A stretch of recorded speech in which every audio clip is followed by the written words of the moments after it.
The last few days have been magical for Star Wars fans. First, we got the casting list for the Obi Wan Kenobi series.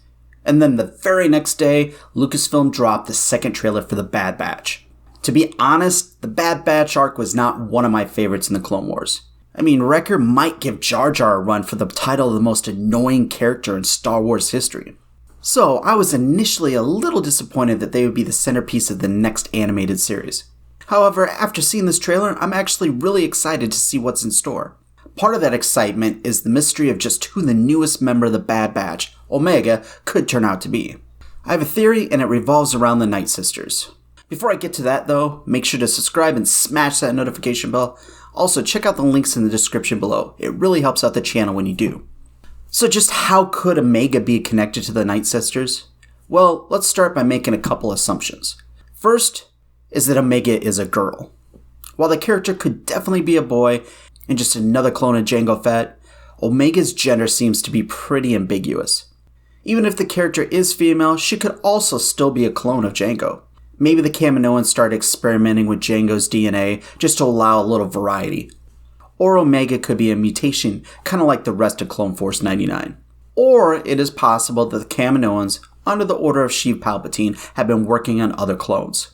To think that they would solely put their efforts towards the cloning of just one man seems a little presumptuous. Of course they would clone others.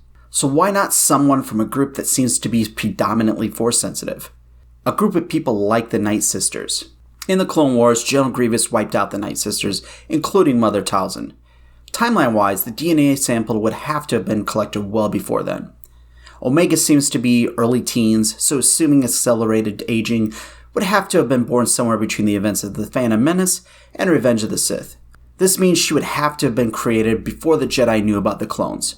Count Dooku and Lord Sidious could have requested a new cloning project, perhaps even using the DNA of Asajj Ventress. How cool would it be if Omega is the clone of Ventress? How it could happen is less important to me than what the story implications could be if they're true. What it would mean if Omega is the clone of a Nightsister. For one thing, it would give us a Force-sensitive member of the Bad Batch. As much as some people have said that they want Star Wars projects without Jedi or Sith, the Force is what separates Star Wars from other sci-fi fantasy franchises. Omega being a Nightsister would allow the Force to still play a role in the series. Another thing it would do is up the stakes for Tarkin to eliminate Clone Force 99. Maybe Omega ended up being the only Force-sensitive clone of a Nightsister, and is especially important to Palpatine's plan. Her going with the Bad Batch gives the Empire even more reason to hunt down the group. There is also the inclusion of a cool weapon. Omega seems to utilize an energy bow very similar to the ones the Nightsisters used in the Clone Wars. Having her be a Nightsister makes that weapon choice more interesting. Omega being a Nightsister clone would also make the father-daughter dynamic more interesting for the story.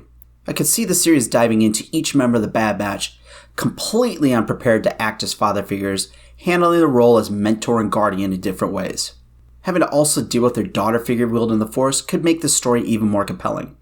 The relationship between Mando and Grogu was the heart of The Mandalorian, and I could see the relationship between Omega and her four dads being the heart of this story. Side note, I don't think Crosshair is going to be around, but that's a whole nother video. Now it's time for you to tell me what you think. Is it possible that Omega is a Nightsister?